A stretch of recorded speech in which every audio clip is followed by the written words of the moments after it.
A prime minister who openly admires the Chinese basic dictatorship, who tramples on fundamental rights by persecuting and criminalizing his own citizens as terrorists just because they dared to stand up to his perverted concept of democracy, should not be allowed to speak in this House at all. Mr. Trudeau, you are a disgrace for any democracy. Please spare us your presence. Thank you.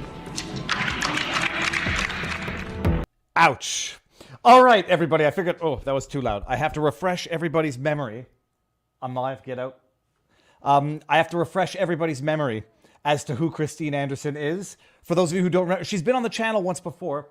I'm live, you have to get more than that. Okay, but go ask Mila to help you. Oh my goodness. Okay, I'm alone with the children today who are off school for some reason. Serenity now. We're going to have some interruptions maybe. Christine Anderson's been on the channel. It's been a while, and she's coming around. She's a European member of Parliament. I'll let her introduce herself. We had some technical issues, but all is good now.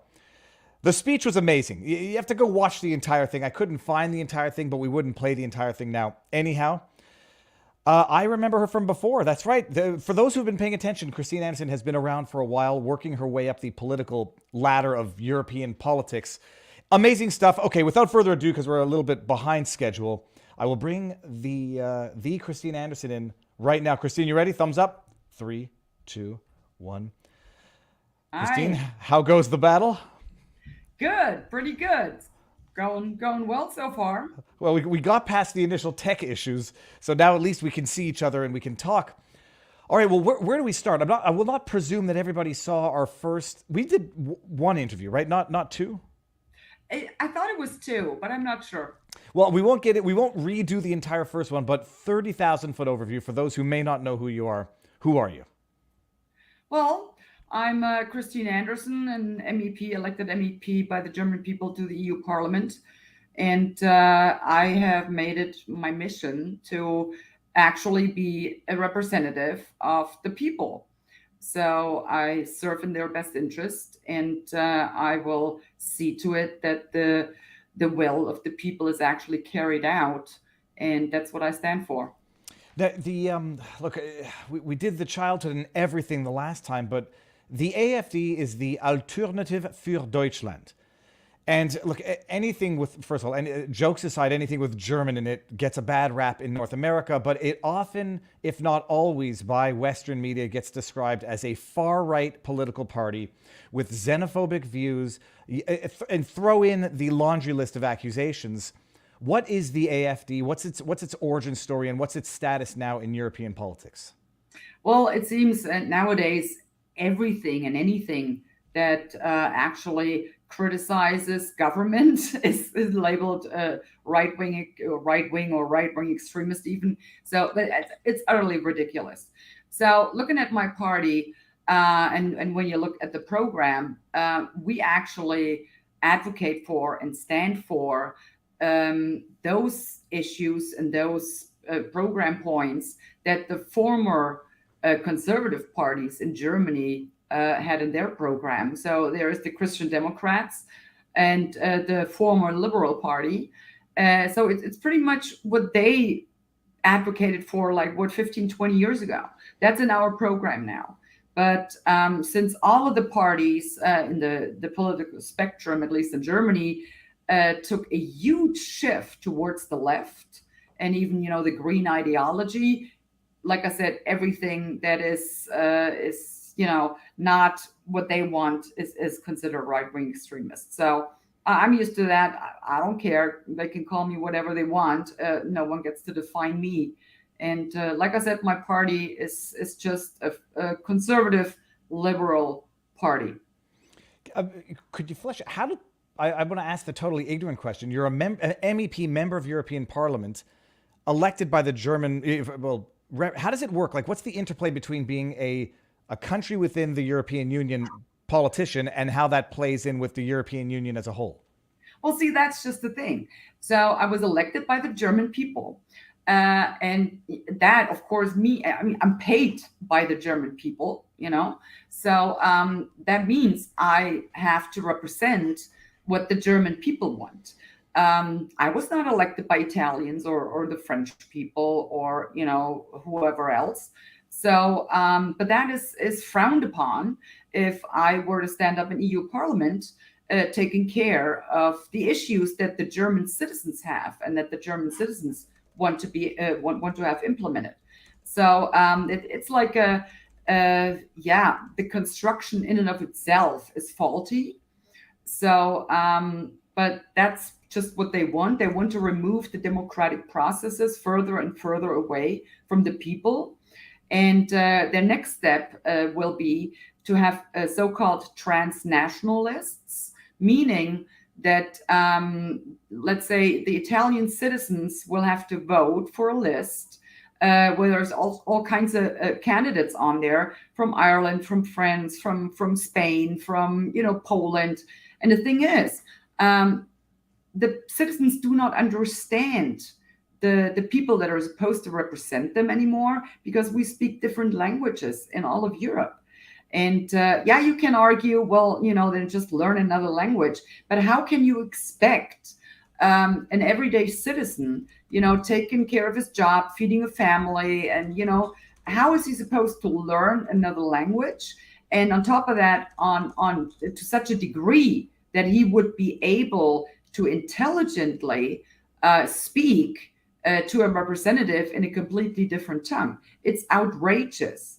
And it is a gross violation of parliamentary representation. Well, I mean, how does it practically work? I mean, is the European Union sort of like a federation of states like America? No, it's not. No, it's not. And hopefully it never will be. But they're trying to bring that about by literally not telling the people, we will become now the United States of Europe or anything, because the people actually don't want that. They do it underhandedly, kind of like force it. For example, via these transnational lists. There are so many mechanisms that are in place right now. And the citizens are being told, this is democracy and, the best democracy we ever lived in. It has nothing to do with democracy. If the citizens do not know who they are represented by, and if the citizens do not know what the people that are supposed to represent them actually stand for. So, no, we are not a federal state, and hopefully we never will be. But there is a real redistribution of European funds from the producing countries to the non-producing countries, sort of like what we have the equalization payments in Canada?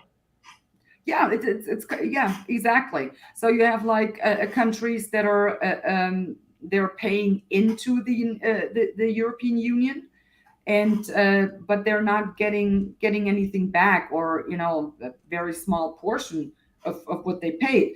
And that became even worse once Great Britain left the EU, because they also were the net payers. So they paid more than they actually got out of it.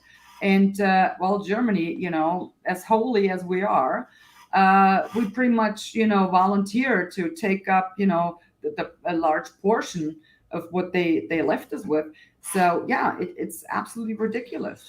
Now, I'm trying to go back. It looks like our last stream was 9 months ago, give or take. But I don't think the Nord Stream pipeline issue had happened, because I'm certain that if it did, we would have discussed it, and I would have remembered having discussed it.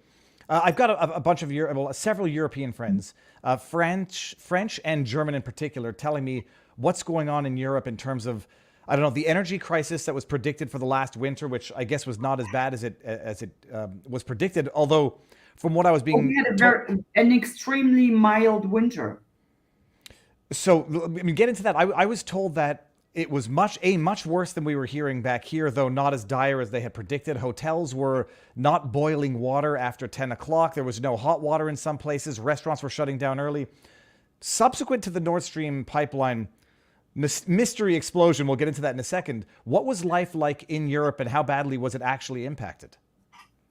Well, you know what, to tell the truth, it wasn't really what we had expected, because once again, we had an extremely mild winter. So there was really no, I mean, had we had temperatures like minus 20 degrees, we would have been toast. Seriously, there would have been big issues. But like I said, an extremely mild winter. But yeah, it is true.